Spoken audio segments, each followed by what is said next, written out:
Le voile est un choix, c'est ce qu'on entend presque tout le temps. Eh bien, visiblement, pas toujours. Là, on a le cas d'un Algérien qui va s'installer au Canada, à Montréal, donc il devient un Montréalais, bien entendu, et il s'avère qu'il a 4 filles. Et il déclare, très tranquillement, que si une de ces 4 filles a le malheur d'enlever le voile et de s'habiller comme une Québécoise, eh bien, il la tuera. Il vient au Québec et il trouve que ces filles ne doivent pas vivre comme des Québécoises. Allez comprendre la logique. Mais ce qui m'a bien amusé là-dedans, c'est que vous allez voir que la personne qui en parle est d'une part extrêmement cash. Je ne pense pas qu'on pourrait dire ça en France. Il est extrêmement cash et en plus, il est plutôt marrant. Bonjour et bienvenue dans cette nouvelle vidéo de DME en direct. Comme toujours, si vous n'êtes pas abonné, je vous suggère de le faire et de cliquer sur la cloche pour être prévenu lorsque je sors une nouvelle vidéo. Alors, je vais vous présenter un humoriste qui, alors est-ce qu'il est vraiment humoriste? Je ne sais pas, mais en tout cas, il est très drôle, qui va nous parler de quelque chose qui est arrivé récemment au Québec et qui l'impressionne. Et ce qui m'intéresse, c'est que, bon, ça fait un peu écho, vous verrez bien, avec ce qui se passe aussi en France. Et c'est vrai qu'en France, vous n'entendrez personne parler comme ça parce que c'est beaucoup trop cash, mais j'ai trouvé ça plutôt intéressant. Alors, c'est un tweet de la baronne qui m'a fait découvrir cette personne. Lui, c'est le seul mec, à ma connaissance, qui est humoriste comique, mais en étant premier degré. Et vous allez écouter, c'est impressionnant. C'est vraiment impressionnant dans tous les sens du terme. Un Montréalais, un Montréalais. Ah, moi, ça me fait rire, ça. Un Montréalais. Oui, oui, un Algérien. Un Algérien de confession musulmane qui a menacé à répétition ses 4 filles de les tuer. C'est sympathique.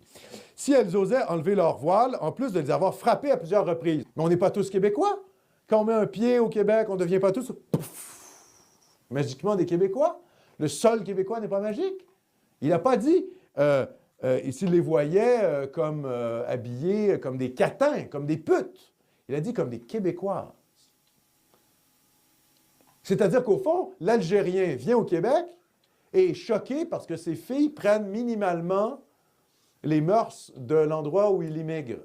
Mais mon gars, il faut te faire soigner. Si tu veux que tes filles restent algériennes, il fallait les rester en Algérie. Zoom, zoom, zoom en Algérie. C'est qui ces types, ces Algériens débiles, islamistes, qui viennent au Québec pour nous emmerder avec leurs mœurs tribalistes du fin fond du bled? Mais qu'est-ce que vous branlez ici, les gars? Qu'est-ce que vous faites là? Retournez en Algérie.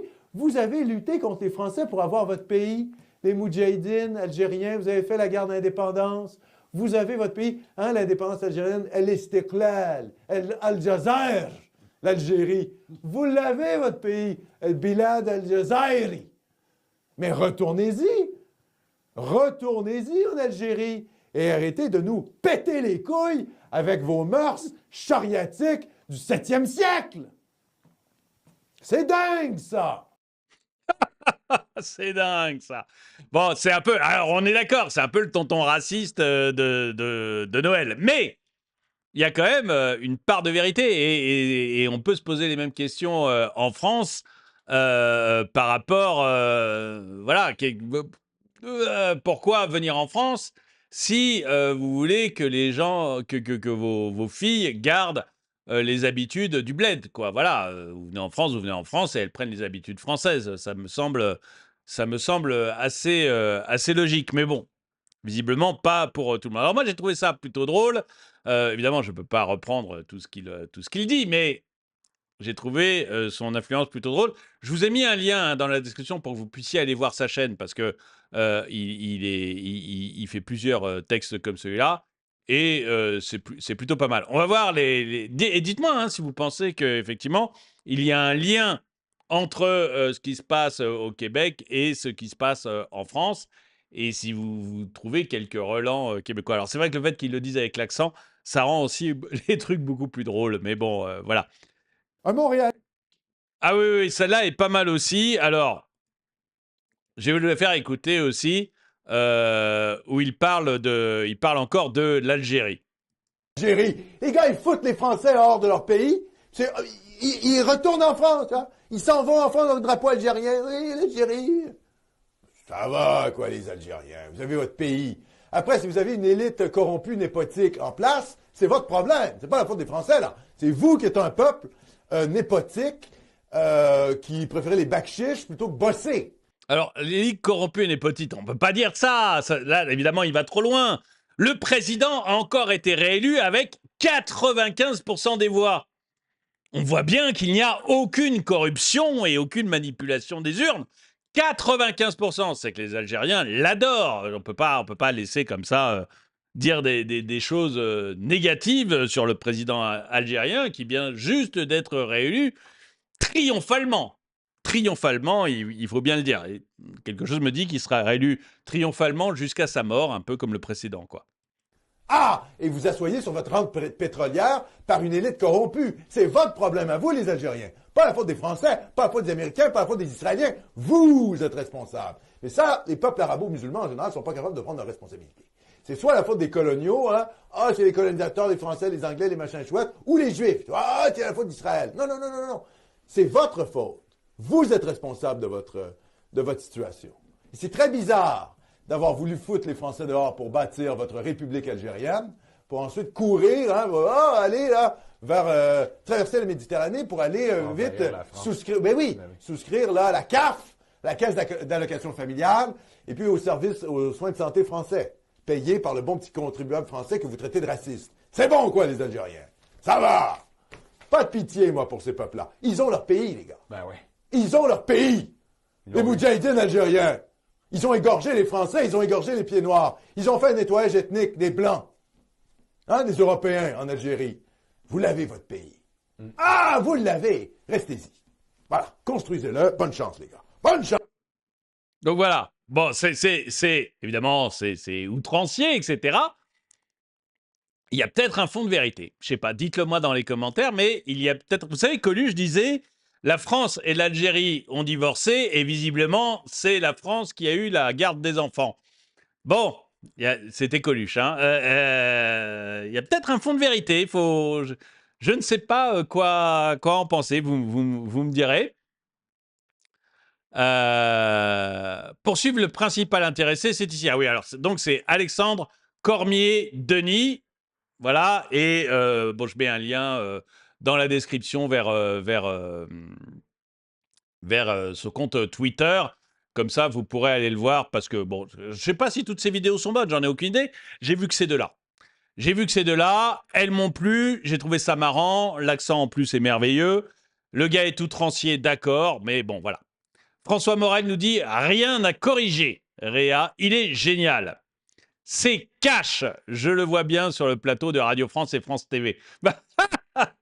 À mon avis, en France, il fait pas une semaine. C'est-à-dire que il fait ça et il se retrouve avec des procès pour au moins 10 ans. Hein. Donc, en France, ça m'étonnerait beaucoup qu'il puisse faire quoi que ce soit. Mais c'est vrai que sur Radio France ou France TV, ça aurait une certaine saveur.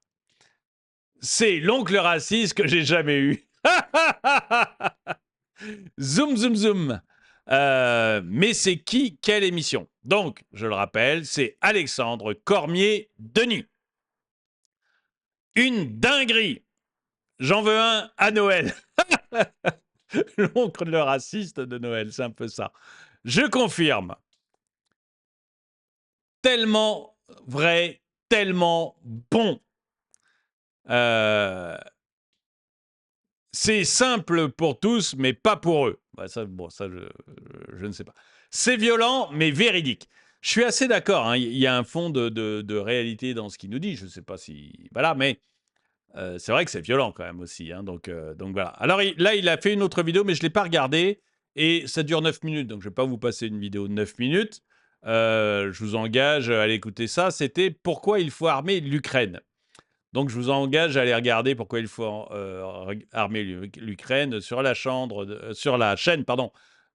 Twitter d'Alexandre Cormier-Denis. Et puis, vous verrez. Je ne l'ai pas écouté. Et là, je ne veux pas l'écouter avec vous parce que 9 minutes, c'est beaucoup trop long. On va pas se taper 9 minutes de vidéo. Alexandre Cormier-Denis, ce type est une légende. Au-delà du patriote québécois, c'est un fin analyste de la politique francophone, un grand défenseur de la Nouvelle-France, une sorte de Mathieu Bock-Côté avec une grosse paire de couilles.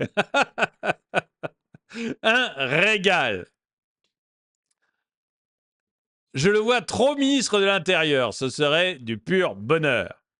Il a un certain talent dans l'expression, mais au fond, c'est la simple description de la réalité nue et une réaction de bon sens, sans emballage politiquement correct, qui produisent un rire libérateur, parce que la vérité est totalement taboue. C'est vrai que, honnêtement, hein, ce dont il nous parle, l'Algérien, bon, évidemment, c'est un article dans les journaux. Et l'Algérien qui vient à Montréal, qui s'installe à Montréal, qu'on n'appelle plus un Algérien, qu'on appelle un Montréalais, et qui nous dit bah, moi, je veux que mes filles respectent les mœurs de l'Algérie alors qu'elles habitent à Montréal, et si jamais elles s'habillent comme des Québécoises, je les tue. Bon, bah, c'est la réalité. Et je suis désolé, mais c'est encore plus violent que ce que lui raconte. Donc, il y a un moment, il faut regarder les choses en face, quoi.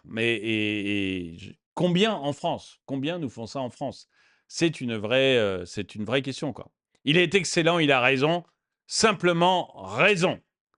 Bon, là, c'est une vidéo où il parle d'Israël et de Palestine, mais j'ai pas eu le temps de l'écouter entièrement, donc même chose, vous irez l'écouter si vous voulez. On ne peut pas faire plus cash, je l'adore. Ben écoutez, moi aussi, j'aime beaucoup ce que j'ai écouté, hein, j'ai entendu que 2 vidéos de lui, donc après, je ne sais pas sur le reste qu'il dit, mais ça me fait beaucoup rire, je l'ai trouvé très drôle. Et je voulais à la fois vous le faire découvrir, que vous puissiez savoir voilà, qui c'était, et puis en même temps, je voulais aussi souligner les choses intéressantes qu'il dit dans les 2 petites vidéos qu'on a écoutées. La première, l'Algérien qui arrive à Montréal, qu'on appelle Montréalais du coup, et qui ne veut pas que ses filles s'habillent à la mode québécoise et qui menace de les tuer si elles s'habillent autrement que comme des Algériennes. On peut se poser des questions. Et puis la deuxième vidéo, les Algériens qui ont tout fait pour mettre les Français dehors, mais qui visiblement trouvent que la France c'est pas mal, puisque ils sont des centaines de milliers à traverser la Méditerranée tous les ans pour venir s'installer en France. Donc ils aiment tellement l'ancien colon qu'ils viennent habiter chez lui. Donc c'est vrai que c'est des questions, vous voyez, c'est quand même des questions de fond, et c'est des questions qu'on n'ose pas poser en France avec le politiquement correct, mais qui sont réelles et sur lesquelles on peut vraiment s'interroger. Alors avec l'accent québécois, ça passe mieux. Dites-moi ce que vous en pensez dans les commentaires. Si vous voulez aider la chaîne, c'est le moment, puisqu'en ce moment, il y a moins 15% sur tous les produits, plus la livraison gratuite. Vous savez que quand vous allez sur la boutique, donc chaîne YouTube, onglet boutique, ou vous cliquez dans le lien que j'ai mis dans la description de la vidéo, pour ceux qui habitent hors de France, quand vous achetez quelque chose sur la boutique, ça aide beaucoup la chaîne. Et sur la boutique, vous trouvez des choses vraiment pas chères, comme des magnets, comme des stickers. Et là, c'est comme si vous me faisiez un Tipeee, mais moi, j'aime pas. J'ai du mal avec Tipeee. Je ne veux pas demander la charité. Je préfère que vous achetiez un magnet, un stickers. Vous avez un souvenir de la chaîne et en même temps, vous aidez financièrement. Donc, c'est sympa.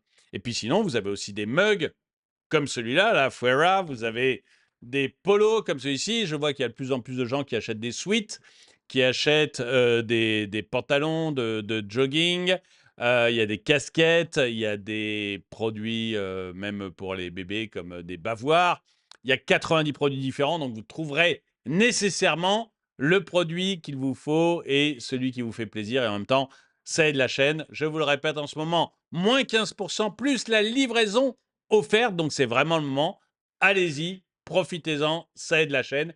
Merci d'avoir regardé la vidéo. Mettez un pouce vers le haut, commentez, partagez. Et moi, je vous dis à très bientôt.